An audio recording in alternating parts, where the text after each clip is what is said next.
இந்தியாவிலே கிட்டத்தட்ட 70க்கும் மேல பட்டு வகைகள் இருக்கு. அதுல ரொம்ப முக்கியமான 5 பட்டு வகைகள் என்னன்னு பார்த்துட்டோம்னா மல்பரி, தசார், முகா, எரி அண்ட் மட்கா. ஸோ இந்த மல்பரி பார்த்துட்டோம்னா வந்துட்டு இதுதான் வந்துட்டு இந்தியாவில் ஹையஸ்ட் ப்ரொடெக்ஷன் சில்கா இருக்கு. கிட்டத்தட்ட வந்துட்டு 90% வந்துட்டு இது ப்ரொடெக்ஷனா இருக்கு. இதுக்கு அடுத்து பார்த்தோம்னா செகண்ட்ல துசார் இருக்கு.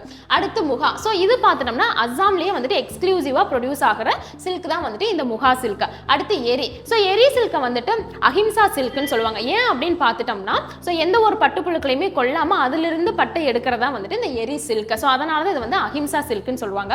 அடுத்து மட்கா. ஸோ இந்த 5 தான் வந்துட்டு இந்தியாவில் டாப் மோஸ்ட் ப்ரொடெக்ஷன்ல இருக்கிற சில்க்ஸா இருக்கு. அப்போ இந்த மிஷன் செனோஜரி அப்படின்னா வந்துட்டு எந்த சில்க் ரிலேட்டடா இருக்கு அப்படின்னா இந்த முகா சில்க் தான். அப்போ இது எப்போ லான்ச் பண்ணியிருக்காங்க அப்படின்னா so June 2, 2026 union minister development of north eastern region. So இவங்க தான் வந்துட்டு இது ரிலீஸ் பண்ணியிருக்காங்க.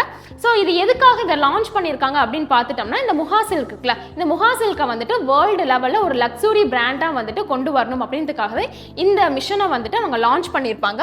அப்போ இதுக்கு டார்கெட் பார்த்தோம்னா 2028. எதுக்காக 2028 டார்கெட்னா வந்துட்டு ஸோ ஆனுவலி ஸோ ஒவ்வொரு வருஷமும் வந்துட்டு மோர் தென் 2000 கிலோகிராம் சில்க் முகா சில்கை வந்துட்டு எக்ஸ்போர்ட் பண்ணணும் அப்படிங்கிறத வந்துட்டு இது டார்கெட்டாக வச்சிருக்காங்க. இப்போ இந்த முகா சில்க் பற்றி பார்த்துட்டோம் அப்படின்னா இந்தியாவிலே ஃபர்ஸ்ட் GI டேக் வாங்கின சில்க் தான் வந்துட்டு இந்த முகா சில்க். இது 2007 வந்துட்டு இதுக்காக GI டேக் கொடுத்துருப்பாங்க.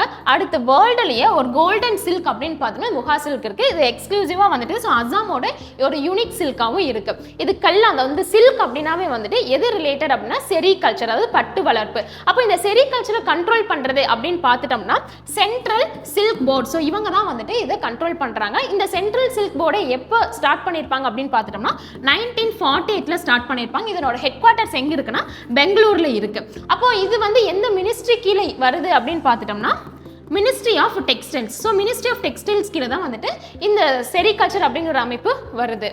வேர்ல்டுலேயே சில்க் ப்ரொடக்ஷன் அதிகமாக இருக்கிற கண்ட்ரி என்னன்னு பார்த்துட்டோம்னா வந்துட்டு ஸோ சைனா தான் வந்து இருக்காங்க. அப்போ இந்தியா எத்தனாவது பிளேஸ்ல இருக்காங்க அப்படிங்கிறத கமெண்ட் பண்ணிருங்க. நன்றி, வணக்கம்.